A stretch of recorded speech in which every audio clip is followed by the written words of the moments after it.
22 मार्च 1992, जगह Sydney Australia. समय था 1992 का क्रिकेट विश्व cup semifinal day night match south Africa और इंग्लैंड के बीच। इस क्रिकेट विश्व कप को Benson and hedges world cup के नाम से जाना जाता है और यह ओडीआई क्रिकेट मैच नंबर 751 था। किसे पता था कि इस दिन की घटना क्रिकेट के इतिहास में सदा के लिए दर्ज होने वाली थी। नमस्कार दोस्तों, मैं अरुण देव कुमार इन्फो बाय एडीके में आपका स्वागत करता हूं। दोस्तों, आज का टॉपिक है डकवर्थ लुईस स्टर्न मेथड, जिसे डीएलएस मेथड भी कहा जाता है। मैं इस वीडियो के माध्यम से इस मेथड के बारे में संपूर्ण जानकारी देने की कोशिश करूंगा। तो दोस्तों, जल्दी से इस टॉपिक पे आते हैं। साउथ अफ्रीका ने टॉस जीतकर पहले गेंदबाजी करने का फैसला किया। इंग्लैंड ने पहले बल्लेबाजी करते हुए 45 ओवर में 6 विकेट खोकर 252 रन बनाए। साउथ अफ्रीका को 253 रनों का लक्ष्य मिला। उस टूर्नामेंट में यह नियम था कि हर टीम को 50 ओवर पूरे करने के लिए सिर्फ 3.5 घंटे का वक्त मिलेगा। इस दौरान अगर इस टीम में ओवर पूरे नहीं हो पाते हैं तो पारी को उतने में ही खत्म मान लिया जाएगा और फिर दूसरी टीम को भी उतने ही ओवरों में लक्ष्य हासिल करना होगा। कहा जाता है कि साउथ अफ्रीकी टीम ने चालाकी की और जानबूझकर धीमी ओवर गति से गेंदबाजी की। इससे 3.5 घंटों में वह 45 ओवर ही करा पाए और इंग्लैंड की पारी 6 विकेट पर 252 रन पर खत्म हो गई। रनों का पीछा करते हुए साउथ अफ्रीका ने 42.5 ओवर में 6 विकेट को कर 231 रन बना लिए और अब उसे 13 गेंदों पर 22 रनों की ज़रूरत थी। तभी बारिश होने लगी। बारिश के कारण खेल 12 मिनट तक रुका रहा। मौसम ने खेल बिगाड़ दिया क्योंकि नया लक्ष्य स्कोर निर्धारित करने के लिए उस समय का एमपीओ मेथड यूज किया गया। इस मेथड से ओवर सीमा को 45 ओवर से घटाकर 43 ओवर कर दिया गया और 253 रन में से केवल 1 रन घटाकर नया लक्ष्य 252 रनों का कर दिया गया। हालांकि सिडनी क्रिकेट ग्राउंड के स्कोर बोर्ड और टीवी कवरेज में गलत तरीके से दिखाया गया था कि दक्षिण अफ्रीका को 7 गेंदों पर 22 रन चाहिए थे, फिर 1 गेंद पर 22 रन, जबकि जीतने के लिए वास्तविक आवश्यकता 1 गेंद पर 21 रन थी। साउथ अफ्रीका के सामने सिर्फ 1 गेंद पर 22 रनों का लक्ष्य मिला। कारण इंग्लैंड की पारी के दौरान साउथ अफ्रीका ने 2 मेडन ओवर डाले थे, जिन्हें मोस्ट प्रोडक्टिव ओवर मेथड के कारण हटा दिया गया। इसके चलते लक्ष्य में कोई कटौती नहीं हुई, लेकिन गेंदें घट गई। इस पूरे वाक्य ने स्टेडियम में मौजूद हजारों दर्शकों को गुस्से में भर दिया और जमकर नारेबाजी और हुटिंग होने लगी। साउथ अफ्रीका के लिए निसंदेह यह एक असंभव लक्ष्य था, क्योंकि 1 गेंद पर अधिकतम 6 रन बन सकते हैं अगर नो बॉल ना हो तो।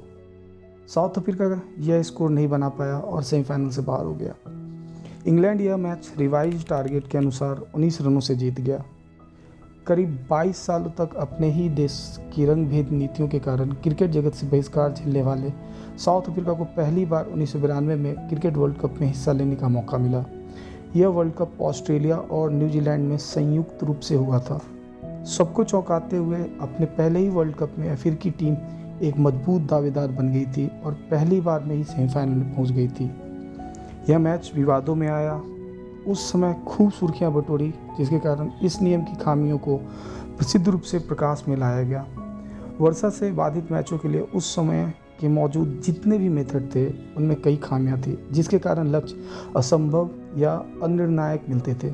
इन्हीं सब कारणों के कारण डीएलएस मेथड को फिर क्रिकेट के अस्तित्व में लाया गया। आइए अब विस्तार से इस मेथड के बारे में जानते हैं। दोस्तों, मैंने इस पूरे टॉपिक को सब टॉपिक्स में डिवाइड कर दिया है, जिससे कि इस मेथड से जुड़ी एक एक जानकारी आपको स्टेप बाय स्टेप मिले और इसे समझने में सहूलियत हो। आइए अब मैं डकवर्थ लुईस स्टर्न मेथड का परिचय देता हूँ। आजकल वर्षा से प्रभावित एक दिवसीय एवं T20 मैचों में, या यूँ कहें कि सीमित ओवरों के मैचों में नतीजे प्राप्त करने के लिए एक मेथड का इस्तेमाल किया जा रहा है, जिसे ही डकवर्थ लुईस स्टर्न मेथड या डीएलएस मेथड कहते हैं। यह एक गणितीय फॉर्मूलेशन है जिसे मौसम या अन्य परिस्थितियों से बाधित सीमित ओवरों के क्रिकेट मैच में दूसरे स्थान पर बल्लेबाजी करने वाली टीम के लिए एक न्यायपूर्ण निर्धारित लक्ष्य के स्कोर की गणना करने के लिए डिजाइन या विकसित किया गया था। दूसरे शब्दों में कहें तो सीमित ओवरों के क्रिकेट में वर्षा से प्रभावित मैचों के टारगेट को रीसेट करने का यह एक तरीका है। दरअसल बारिश के कारण एक तय समय के भीतर जब खेल को शुरू नहीं किया जा सकता, तब इस मेथड को लागू किया जाता है। इस नियम के तहत घटाए गए ओवरों में नए लक्ष्य निर्धारित किए जाते हैं। क्रिकेट में डीएलएस मेथड की वजह से कई बार टीमें जीता हुआ मैच भी बारिश या अन्य किसी भी रुकावट के कारण हार का शिकार हो जाती है, लेकिन कई बार इसका नतीजा दूसरे टीम के लिए फ़ायदेमंद साबित हो जाता है। वैसे एक बात माना जाता है कि जब भी इस मेथड से फैसला होता है तो बाद में बल्लेबाजी कर रही टीम को फ़ायदा होता है। इसलिए अंतर्राष्ट्रीय क्रिकेट में यह सोच बन गई है कि जिस मैच में बारिश की आशंका रहे उसमें टॉस जीतने वाला कैप्टन पहले गेंदबाजी करना पसंद करता है। अब बात करते हैं डकवर्थ लुईस स्टर्न मेथड के डेवलपर के बारे में। इतिहास में यह देखा गया है कि जो भी व्यक्ति किसी चीज़ का खोज या नियम विकसित करता है तो उस खोज या नियम का नाम उसी व्यक्ति के नाम पर रख दिया जाता है। कभी कभी खोजकर्ता एक या एक से अधिक भी होते हैं जो कि सामूहिक तौर से खोज में भूमिका निभाते हैं। इसी कारण से सामूहिक तौर पर उनके नाम पर भी खोज का नाम रख दिया जाता है। डकवर्थ लुईस स्टर्न मेथड या डीएलएस मेथड भी एक इसी तरह का विकसित नियम है। फ्रैंक डकवर्थ ने 1980 में ही मौसम से बाधित मैचों के लिए एक कैलकुलेशन रूल का प्रस्ताव दिया था, पर वह एक कॉम्प्लेक्स कैलकुलेशन था जिसके कारण इस नियम को उस समय के क्रिकेट मैचों में लागू नहीं किया जा सका। 1992 के क्रिकेट विश्व कप में साउथ अफ्रीका और इंग्लैंड के बीच का विवादित मैच के बाद कमेंटेटर क्रिस्टोफर मार्टिन जेनकिंस ने फ्रैंक डकवर्थ को इस मेथड को और सही बनाने के लिए कहा। 1992 के इस विवादित मैच के बाद फ्रैंक कार्टर डकवर्थ, जो कि डकवर्थ लुईस मेथड के डेवलपर में से एक हैं, का एक लेख पेपर में पब्लिश हुआ जिसका टाइटल था fair play in foul weather. इस लेख को टोनी लुईस ने पढ़ा और साथ ही साथ वर्ल्ड कप के इस मैच के बाद इन्होंने कमेंटेटर क्रिस्टोफर मार्टिन जेंकिंस के दिए गए स्टेटमेंट निश्चित रूप से कोई कहीं ना कहीं कुछ बेहतर लेके आ सकता है को सुना। उसके बाद उन्हें जल्दी एहसास हुआ कि यह एक मैथमेटिकल प्रॉब्लम था जिसके लिए मैथमेटिकल सॉल्यूशन की आवश्यकता है। इसके बाद टोनी लुईस ने डकवर्थ से बात की और इस मेथड पर मिलकर काम किया और फिर दोनों ने मिलकर डकवर्थ लुईस मेथड बनाया। इसे आईसीसी द्वारा आधिकारिक रूप से 1999 में वर्षा से प्रभावित एक दिवसीय मैचों में लक्ष्य निर्धारित करने के लिए अपनाया गया। डकवर्थ और लुईस का उद्देश्य वर्षा से प्रभावित मैचों के लिए एक ऐसी विधि खोजना था जो नीचे दिए गए मानदंडों का पालन करे, जैसे कि यह दोनों पक्षों के लिए समान रूप से निष्पक्ष होना चाहिए, अर्थात मैच बाधित होने के बाद दोनों टीमों का रिलेटिव पोजीशन बिल्कुल वैसा ही होना चाहिए जैसा कि मैच बाधित होने से पहले था। इसे सभी काल्पनीय स्थितियों में सबको समझ में आने वाला परिणाम देना चाहिए। यह पहले खेलने वाली टीम के स्कोरिंग पैटर्न से स्वतंत्र होना चाहिए, जैसा कि खेल का वास्तविक लक्ष्य है अनइंटरप्टेड प्ले। इसे लागू करना आसान होना चाहिए। इसके लिए संख्याओं की तालिका और पॉकेट कैलकुलेटर से अधिक की आवश्यकता नहीं होनी चाहिए। इसे खेल में शामिल सभी खिलाड़ियों, अधिकारियों, दर्शकों और संवाददाताओं आदि के लिए समझना आसान होना चाहिए। ऑस्ट्रेलिया के डेटा साइंस के प्रोफेसर स्टीव स्टर्न ने 2014 में इस फॉर्मूले को अपडेट किया। नवंबर 2014 में डकवर्थ और लुईस के रिटायरमेंट के बाद स्टीव स्टर्न को डकवर्थ लुईस मेथड का संरक्षक नियुक्त किया गया और इस नियम का नाम बदलकर डीएल मेथड की जगह डीएलएस मेथड कर दिया गया। आइए डीएलएस मेथड के जनक के बारे में जानते हैं। दोस्तों, डीएलएस मेथड में जो डी है वो फ्रैंक कार्टर डकवर्थ के नाम पे रखा गया है। इनका जन्म 26 दिसंबर 1939 को लीथम सेंट एन शहर लंकाशायर इंग्लैंड में हुआ था। ये एक प्रसिद्ध स्टैटिस्टिशियन थे। अपनी रिटायरमेंट से पहले उन्होंने इंग्लिश न्यूक्लियर पावर इंडस्ट्री के लिए एक मैथमेटिकल साइंटिस्ट के रूप में काम किया। वो अंतर्राष्ट्रीय क्रिकेट परिषद के सलाहकार स्टैटिस्टिशियन भी थे। डीएलएस मेथड में जो एल है वो एंथोनी जॉन लीस, जिन्हें टोनी लुईस भी कहा जाता है, इनके नाम पे रखा गया। इनका जन्म 25 फरवरी 1942 को बोल्टन सर लंकाशायर इंग्लैंड में हुआ। दोस्तों, ये भी एक मैथमेटिशियन और स्टैटिस्टिशियन थे। लुईस पूर्व में University of the West of England UEE में लेक्चरर थे। जनवरी 2008 में वो ऑक्सफोर्ड ब्रुक्स यूनिवर्सिटी से क्वांटिटेटिव रिसर्च मेथड्स में लेक्चरर के रूप में रिटायर हुए। डीएलएस मेथड में जो एस है वो स्टीव स्टर्न के नाम पे रखा गया है। ये बॉन्ड बिजनेस स्कूल जो कि बॉन्ड यूनिवर्सिटी का पार्ट है, ये गोल्ड कोस्ट ऑस्ट्रेलिया में है। ये वहाँ डेटा साइंस के प्रोफेसर हैं। ये डकवर्थ लुईस मेथड के वर्तमान संरक्षक भी हैं। इसी कारण से डकवर्थ लुईस मेथड का नाम बदलकर डकवर्थ लुईस स्टर्न मेथड कर दिया गया था। नवंबर 2014 से डकवर्थ और लुईस के रिटायरमेंट के बाद से स्टीव स्टर्न इस मेथड का रखरखाव और अपडेट्स का ख्याल रख रहे हैं। चलिए अब बात करते हैं reason for following DLS method.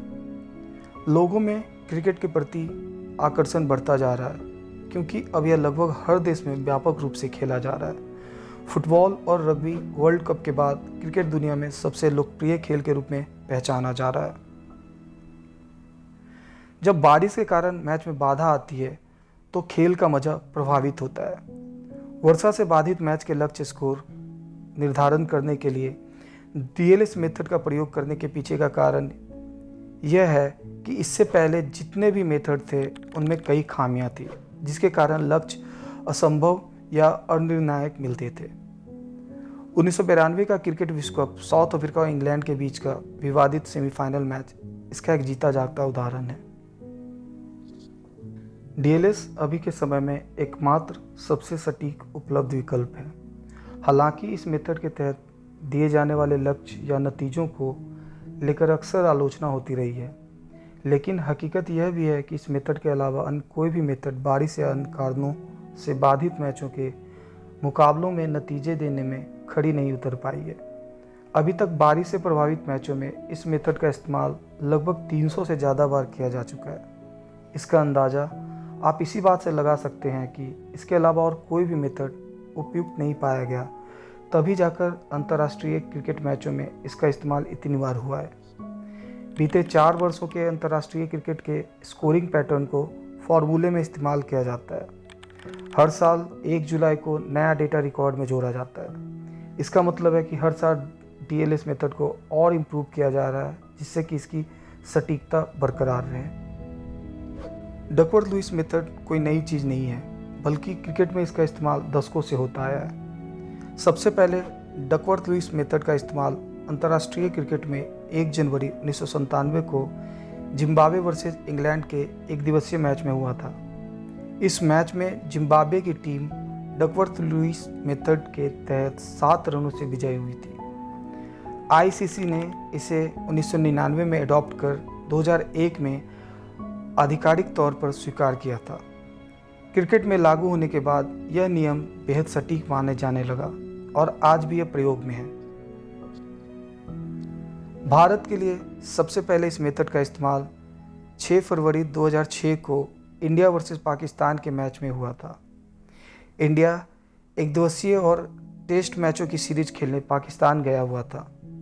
यह इस सीरीज का पहला एक दिवसीय मैच था, जो कि अरबाब नियाज स्टेडियम पेशावर पाकिस्तान में खेला गया था। इस सीरीज का नाम India tour of Pakistan ODI series था। इस सीरीज में 5 ओडीआई मैच खेलने थे। इस मैच में भारत ने पहले बल्लेबाजी कर 49.4 ओवर में 10 विकेट खोकर 328 रन बनाया था, जिसमें सचिन तेंदुलकर के शतक, इरफान पठान के 65 रन और MS धोनी के 68 रन शामिल थे। इस लक्ष्य का पीछा करते हुए जब पाकिस्तान का स्कोर 47 ओवर में 7 विकेट पर 311 रन हुआ, तब खराब मौसम के कारण मैच को रोकना पड़ा। इसके बाद डकवर्थ लुईस मेथड का इस्तेमाल करके नया लक्ष्य निर्धारित किया गया। इस मेथड के अनुसार पाकिस्तान को 47 ओवर में 7 विकेट पर 305 रनों का लक्ष्य मिला, जबकि मैच बाधित होने से पहले पाकिस्तान 311 रन बना चुका था। इस तरह पाकिस्तान 7 रन ज़्यादा बना चुका था, जिस कारण इस मैच में पाकिस्तान को 7 रनों से विजयी घोषित किया गया। हालांकि डीएलएस मेथड के कारण सीरीज का पहला मैच इंडिया हार जाती है, पर इसके बाद के सभी मैच जीतकर 5 मैचों की एक दिवसीय सीरीज को 4-1 से अपने नाम कर लेती है। आइए डीएलएस मेथड कैसे काम करती है इसके बारे में चर्चा करते हैं। पिछले तरीकों में से किसी में भी, चाहे वो एवरेज रन रेट मेथड हो या मोस्ट प्रोडक्टिव ओवर मेथड, इन सभी मेथड में खेल की स्थिति और शेष या खोए गए विकेटों की संख्या को ध्यान में नहीं रखा गया था। लेकिन डीएलएस मेथड कई फैक्टर्स को ध्यान में रखता है, जैसे कि पहले बल्लेबाजी करने वाली टीम का मूल स्कोर, उनके द्वारा खेले गए ओवरों की संख्या, कम किए गए ओवरों की संख्या, यदि उनकी पारी शुरू हो गई हो तो पीछा करने वाली टीम के लिए शेष ओवरों और विकेटों की संख्या। इस मेथड को किसी मैच में लागू करने के लिए पहली पारी में खेल खेलना जरूरी होता है, तभी बाधित मैच में मैच का निर्णय निकालने के लिए डीएलएस मेथड का उपयोग किया जाता है। इसके लिए एक दिवसीय क्रिकेट में पहली पारी में कम से कम 20 ओवर्स और T20 इंटरनेशनल में 5 ओवर्स का खेल होना जरूरी है। यह मेथड यह भी गणना करता है कि नए निर्धारित टारगेट में एक गेंदबाज कितने ओवर कर सकता है। हर कोई जानता है कि क्रिकेट में रन बनाने में सबसे ज़्यादा दो ही चीज़ें अहम रोल निभाती है, ओवर और विकेट। क्रिकेट मैच में किसी भी समय में टीम की रन बनाने की क्षमता इन्हीं दो साधनों पर निर्भर करती है। डीएलएस मेथड में जिन दो चीज़ों के आधार पर गणना की जाती है वह है शेष बचे हुए ओवर और शेष बचे हुए विकेट। इसे रिसोर्स परसेंटेज कहा जाता है। क्रिकेट के खेल में दोनों टीमों के पास अधिक से अधिक रन बनाने के लिए दो साधन मौजूद होते हैं, कुल बचे हुए ओवर और बाकी बचे हुए विकेट। इस नियम के तहत विकेट्स और ओवर्स दोनों को रिसोर्स माना जाता है। मैच के इनिंग की शुरुआत में टीम के पास ये दोनों रिसोर्स 100% होते हैं। इन दोनों फैक्टर्स के आधार पर डकवर्थ लुईस मेथड में इसके लिए एक टेबल है, जिसमें बचे हुए ओवर और विकेटों के आधार पर एक टीम के पास कितने प्रतिशत रिसोर्स बचे हैं उनकी वैल्यू दी होती है। उदाहरण के लिए, अगर एक टीम 27 ओवर खेल चुकी है और उसके 3 विकेट गिरे हैं और बारिश के कारण मैच रोक दिया गया है, तो उसके पास 23 ओवर का खेल बाकी रहने और 7 विकेट शेष रहने के कारण 53.4% रिसोर्स बचे रह जाएंगे, यानी वह अपने रिसोर्स का कुल 40.6% का ही उपयोग कर पाई है। नीचे दिए गए टेबल में आप यह देख सकते हैं। इसी तरह दूसरी टीम के भी रिसोर्स वैल्यू को कैलकुलेट किया जाता है। ये रिसोर्स वैल्यू एक फार्मूले में रखा जाता है और फिर मैच के लक्ष्य या नतीजे को कैलकुलेट किया जाता है। नीचे आप ये फार्मूला देख सकते हैं। दोस्तों, यह पार्ट इस टॉपिक का सबसे महत्वपूर्ण पार्ट है। इसे आप ध्यान से देखना और सुनना, जिससे कि डीएलएस मेथड से संबंधित आपकी सभी जिज्ञासाएं और गलतफहमियां दूर हो जाएंगी और आप इसे अच्छी तरह से समझ भी लेंगे। इस सब टॉपिक्स को स्टार्ट करने से पहले आप लोगों से एक गुजारिश है कि अगर यह वीडियो आपको पसंद आ रहा है तो काइंडली इस वीडियो को ज़्यादा से ज़्यादा शेयर करें और मेरे चैनल को जल्दी से सब्सक्राइब कर बेल नोटिफिकेशन को दबा दें, जिससे कि मेरी आने वाली वीडियो का नोटिफिकेशन सबसे पहले आपको मिले। चलिए अब वापस टॉपिक पे आते हैं। सीमित ओवरों के मैच में, वर्षा या मौसम से बाधित मैच में मुख्यतः 3 तरह के सिचुएशन ही देखने को मिलते हैं। सिचुएशन 1, अगर बारिश बाद में बल्लेबाजी करने वाली टीम को प्रभावित करती है और आगे मैच नहीं हो पाता है। इस सिचुएशन में लक्ष्य स्कोर घटाया जाता है। सिचुएशन 2, अगर बारिश बाद में बल्लेबाजी करने वाली टीम को प्रभावित करती है और कुछ समय बाद मैच फिर शुरू होता है। सिचुएशन 3, अगर बारिश पहले बल्लेबाजी करने वाली टीम को प्रभावित करती है तो इसमें लक्ष्य स्कोर को बढ़ाया जाता है। नीचे दिए गए 3 उदाहरण के माध्यम से आप डीएलएस मेथड को आसानी से समझ जाएंगे। सिचुएशन 1, अगर बारिश बाद में बल्लेबाजी करने वाली टीम को प्रभावित करती है और आगे मैच नहीं हो पाता है। इसे एक उदाहरण से समझते हैं। माना कि पहली टीम ने पहले बल्लेबाजी करते हुए 50 ओवर में 300 रन बनाए और दूसरी टीम रनों का पीछा करते हुए बारिश आने तक 40 ओवर में 5 विकेट खोकर 250 रन बना चुकी है। इसके बाद बारिश के कारण मैच में कोई खेल नहीं हो पाता और मैच रद्द हो जाता है। चलिए अब इस सिचुएशन में डीएलएस मेथड का प्रयोग कर विजेता टीम का पता लगाते हैं। पहली टीम ने अपने पूरे 50 ओवर खेले, अर्थात उसने पूरे 100% रिसोर्स का इस्तेमाल किया। दूसरी टीम के पास भी पारी की शुरुआत में 100% रिसोर्स थे। 40 ओवर के बाद दूसरी टीम के पास 10 ओवर बचे हैं और उसने 5 विकेट खोए हैं। तो डकवर्थ लुईस स्टर्न सूची के अनुसार इस स्थिति में बाद में बल्लेबाजी करने वाली टीम के पास 26.1% रिसोर्स बचे हुए हैं। चार्ट में आप देख सकते हैं। चूंकि आगे का पूरा खेल अब रद्द हो गया है, अर्थात बाद में बल्लेबाजी करने वाली टीम को पूरे 26.1% रिसोर्स का नुकसान हुआ है, अर्थात उसने 73.9% रिसोर्स का इस्तेमाल किया है। चूँकि दूसरी टीम को पहली टीम के मुकाबले कम रिसोर्स मिले, इसलिए दूसरी टीम के लक्ष्य को भी रिसोर्स के अनुपात में घटाना होगा।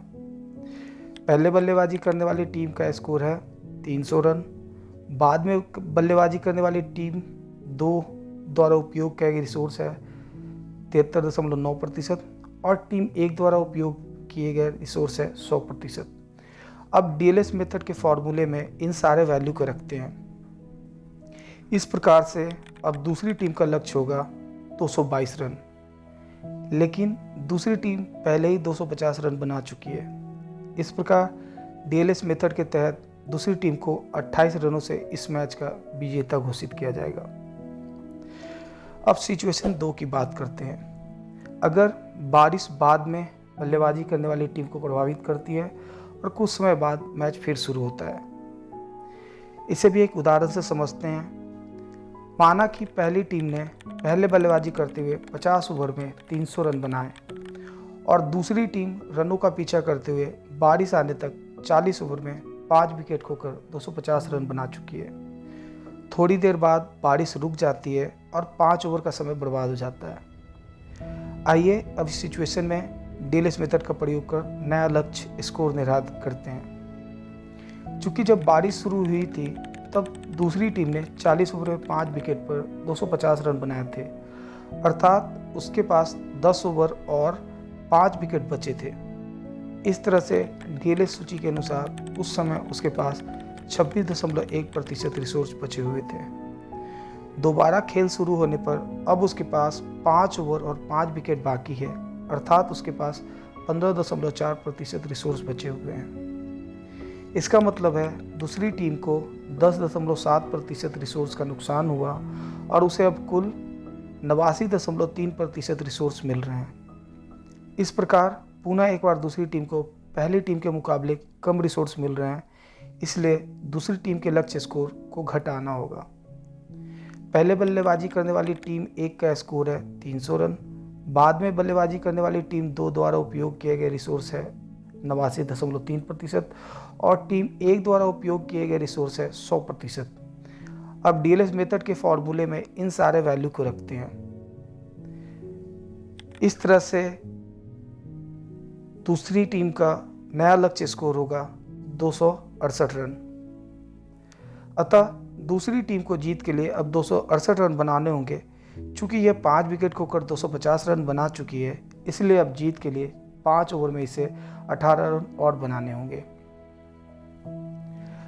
आइए अब सिचुएशन 3 की बात करते हैं। अगर बारिश पहले बल्लेबाजी करने वाली टीम को प्रभावित करती है, इसे भी एक उदाहरण से समझते हैं। माना कि पहले खेलने वाली टीम 40 ओवर बाद 7 विकेट पर 200 रन बना चुकी है और बारिश आ जाती है, जिसके कारण समय की बर्बादी होती है और पहली टीम की पारी को इसी स्कोर पर समाप्त कर दिया जाता है। अब दूसरी टीम को भी इस लक्ष्य की प्राप्ति के लिए 40 ओवर ही दिए जाएंगे, लेकिन उनका लक्ष्य स्कोर नया होगा। आइए अब इस सिचुएशन में डीएलएस मेथड का प्रयोग कर नया लक्ष्य स्कोर निर्धारित करते हैं। डीएलएस सूची के हिसाब से जब बारिश हुई थी तब दूसरी टीम ने 40 ओवर में 7 विकेट पर 200 रन बनाए थे, अर्थात उसके पास 10 ओवर बचे थे और 7 विकेट खो चुके थे। इस तरह उसके पास 17.9% रिसोर्स बचे हुए थे, अर्थात उसने कुल 82.1% रिसोर्स का इस्तेमाल किया। अब दूसरी टीम को भी 40 ओवर ही मिल रहे हैं, जबकि उसे भी 50 ओवर मिलने चाहिए थे, अर्थात उसे भी शुरू से ही 10 ओवर का नुकसान हो रहा है। डीएलएस सूची के अनुसार दूसरी टीम के पास 40 ओवर है और उसने कोई विकेट नहीं खोया है, अर्थात उसे 89.3% रिसोर्स मिल रहे हैं। अतः उसे पहली टीम के मुकाबले 7.2% ज़्यादा साधन मिल रहे हैं, इसलिए उसका लक्ष्य भी 7.2% बढ़ाना होगा। चार्ट में आप देख सकते हैं आईसीसी के नए नियमों के हिसाब से 50 ओवर के एक मैच का औसत स्कोर 225 रन होता है। अतः दूसरी टीम को अब इस तरह से 217 रन बनाने होंगे। अंत में यह कहा जा सकता है कि उपरोक्त विवरण के माध्यम से कोई भी व्यक्ति आसानी से डीएलएस मेथड को समझ सकता है और भविष्य में बाड़ी द्वारा बाधित मैच का आकलन स्वयं ही कर यह पता लगा सकता है कि कौन सी टीम विजेता है या रन चेज करने वाली टीम को जीत के लिए कितने ओवर में और कितने रन बनाने हैं। दोस्तों, क्रिकेट के इतिहास में उपयोग किए गए अन्य मेथड का नाम स्क्रीन पे है। अगर आप डिटेल में इन मेथड को वीडियो के माध्यम से जानना चाहते हैं तो नीचे कमेंट में आप मैसेज करें। मैं जल्द ही इस पर एक डिटेल वीडियो बनाकर आपके समक्ष प्रस्तुत हो जाऊंगा। वीजेडेवन मेथड या वीजेडी मेथड को डीएलएस मेथड का एक विकल्प माना जा रहा है। इस मेथड को केरल के रहने वाले एक सिविल इंजीनियर और क्रिकेट प्रेमी वीजेदेवन ने 1998 में डेवलप किया था, इसीलिए इन्हीं के नाम पर इस मेथड का नाम रखा गया है। भारतीय क्रिकेट कंट्रोल बोर्ड बीसीसीआई ने 2007 में घरेलू क्रिकेट के लिए इस मेथड को अपनाया था। T20 क्रिकेट मैचों में इस मेथड का प्रयोग करने के लिए बीसीसीआई ने वीजेदेवन को रॉयल्टी के रूप में 21 लाख रुपए दिए थे। वीजेडी मेथड का इस्तेमाल कई भारतीय घरेलू क्रिकेट में हुआ है, जैसे कि इंडियन क्रिकेट लीग आईसीएल में, तमिलनाडु प्रीमियर लीग टीएनपीएल में, इंडियन प्रीमियर लीग आईपीएल में और 2019 के विजय हजारे ट्रॉफी के फाइनल में। दिनेश कार्तिक ने आईपीएल 2018 में डीएलएस नियम के कारण अपनी टीम की हार के बाद वीजेडी मेथड की पैरवी की थी। 2012 में आईसीसी ने वीजेडी मेथड को लागू करने के प्रस्ताव को खारिज कर दिया था। आईसीसी के अनुसार वर्तमान में लागू डीएलएस मेथड में उन्हें कोई खामी नज़र नहीं आती है और वीजेडी मेथड इसमें कुछ नया प्रदान नहीं कर रहा है। आइए जानते हैं वीजेडी मेथड कैसे काम करता है। वीजेडी मेथड को एक पारी के ओवरों को 7 फेजों में बांटा गया है। इस मेथड के अनुसार 50 ओवर के मैच में किसी भी टीम द्वारा रन बनाने का प्रतिशत ओवर के डिफरेंट स्टेज पर डिपेंड करता है। उदाहरण के लिए कोई भी टीम ओवर के शुरुआत में लगभग 5 ओवर के आसपास खुद को सेटल करता है, जिस कारण से रन गति थोड़ी धीमी होती है। फिर फील्ड प्रतिबंध जैसे पावर प्ले के दौरान रन बनाने की गति को वो टीम तेज कर देता है।